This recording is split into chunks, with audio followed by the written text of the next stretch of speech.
Which Dynasty players can you cut from your rosters? We're talking about that in today's video. As always, give us a like and subscribe. We put out Dynasty content all year long. Rookie drafts are either happening or going to be happening soon, and you need to cut down your roster, make room for the rookies, all that good stuff. So we're looking at some players that I think you should be cutting potentially from your rosters to make room for the rookie players. Now, obviously, there's a lot of players out there that you could cut, kind of trying to stick to the players that I think maybe you spent a decent pick on or draft capital on, and you're kind of hesitant on whether or not you should be cutting them. And I'm here to tell you, you probably should be cutting them. So we're just going to jump right into it. I think I have 8 guys for you today. And the first one is Sky Moore from your Kansas City Chiefs. I think it's just time to let him go. I know he was potentially a first-round pick in Dynasty rookie drafts back in the 2022 offseason, so just a couple years ago. The fact of the matter is the guy hasn't put up more than 250 yards or more than 25 catches in a season. Last year, the Chiefs desperately needed receiver production. He had all the opportunity in the world, and he fumbled the bag. He did nothing with it, you know?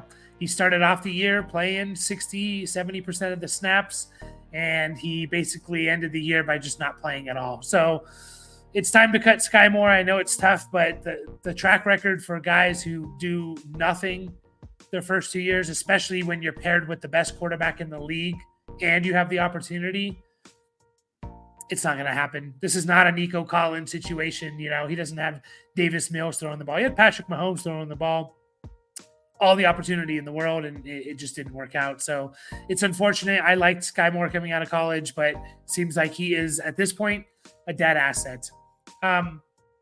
Another player that's maybe a little bit controversial is Rashad Bateman. You see in Keep Trade Cut. He's wide receiver 75. This one I can understand the being hesitant on cutting him. At least he's shown a little bit more than Sky Moore. He has a little bit more of an excuse, you know, injured his year 2, looked actually decent year 1. But then last year he played 16 games. He played 16 games and didn't have more than 400 yards and 1 touchdown. I just don't know if you're ever going to get consistent production from him. One, it's tough to get consistent production from any Ravens receiver. You know, Zay Flowers is there. Mark Andrews is there. Isaiah Likely is there. They're going to run the ball a lot. They drafted Devontae Walker, I believe, in the 4th round. And I think Devontae Walker could make Rashad Bateman just kind of redundant. Again, another player who you're playing with the MVP. All the opportunity in the world was there for you. You know, you had Odell Beckham, Zay Flowers, Nelson Aguilar. And the fact of the matter is you're playing under 50% of the snaps the last 6-7 games of the year. You know, like it's not going to happen. Unfortunately, I don't think it's going to happen for Rashad Bateman. It's tough for former first-round pick, but just hasn't done anything. I would be fine cutting him if you need to make room for rookies. Next up, another high draft pick from a couple years ago, Alec Pierce. He was a 2nd-round pick in the 2022 NFL draft. We've seen 2 seasons of Alec Pierce, and we've kind of seen what he is. A 40-catch guy, 500 yards. Now, a lot of people are going to be surprised. Go look at Alec Pierce's snap percentage. The guy played over 90% of the snaps in all but 1 game last year for the Colts. That means he was out there literally on every single play. Every single play, or like almost every single play, he was out there, and he had just a couple games of more than 5 targets, like 3 or 4 games of more than 5 targets. You have Anthony Richardson as your quarterback, so it's already going to be probably a relatively low volume pass team. You have Michael Pittman, who's a target hog. You have Josh Downs from last year, who's the 3rd-round pick, who's going to fit in the slot. And then they just drafted A.D. Mitchell. And A.D. Mitchell is going to take over Alec Pierce's role as the wide receiver 2 for this team in terms of snap percentage. And he's just a better, more talented Alec Pierce. So Alec Pierce is relegated to wide receiver 4 on a team that's already going to have a low passing volume. You can cut him if you already haven't. Isaiah Spiller coming up as running back 75. Now, this is another one where if you want to hold on until training camp and see what happens. I understand. Former fourth round pick. And I was going back and looking at it. The dude was like wide receiver, or sorry, running back like 17 or 18 when he was drafted. And he's fallen all the way, obviously, to RB 75. He has just over 50 carries in his career. Again, another situation where like kind of the opportunity was there for him the last 2 years to at least be the RB2 behind Eckler. Didn't happen. You have a new coaching staff that's coming in. They have Gus Edwards. They have J.K. Dobbins. You have Kamani Vidal that they drafted in the 6th round.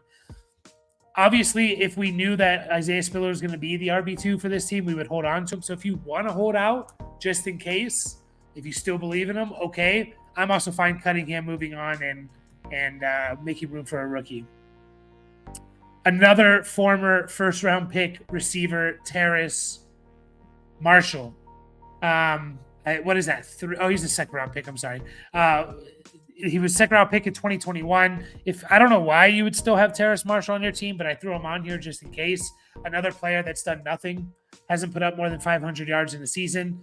They obviously drafted Jonathan Mingo, traded for Deontay Johnson. They drafted Xavier Legette.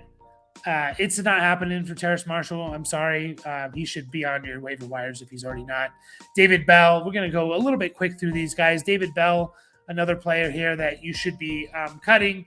I think people are a little bit high on him when he originally went to the Browns. Since then, the Browns have, brought in. He was a 3rd-round pick in 2022. Hasn't put up more than 300 yards. Since then, the Browns brought in Elijah Moore. Obviously, Amari Cooper's there. David Njoku's there. They also drafted Cedric Tillman, and then they just traded for Jerry Jeudy. So you can cut David Bell if you already haven't. Clayton Tune's another one. You didn't invest a lot in him, but Clayton Tune, maybe you have him on your roster because he was going to get a chance to start the year for Kyler Murray. Looked absolutely terrible in his one start. Now he's probably the QB3 for the Cardinals behind Desmond Ridder. So you can move on from Clayton Tune. And finally, Tyquan Thornton, another player who was drafted pretty highly, I believe, in the 2nd round, top 50 pick in the 2022 draft. Once again, we haven't seen this guy put up more than 250 yards in a season. Demario Douglas has outplayed him. Juju Smith-Schuster's a better option, and then they just drafted Jalen Polk and Javon Baker. So Tyquan Thornton, you may cut.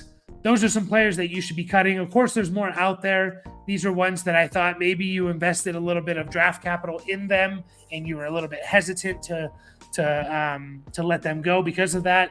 I'm here to tell you it's okay. It's okay to drop them and make room for these rookies. So, as always, guys, like and subscribe. I appreciate it. We'll be back with more videos. So catch you guys all in the next one.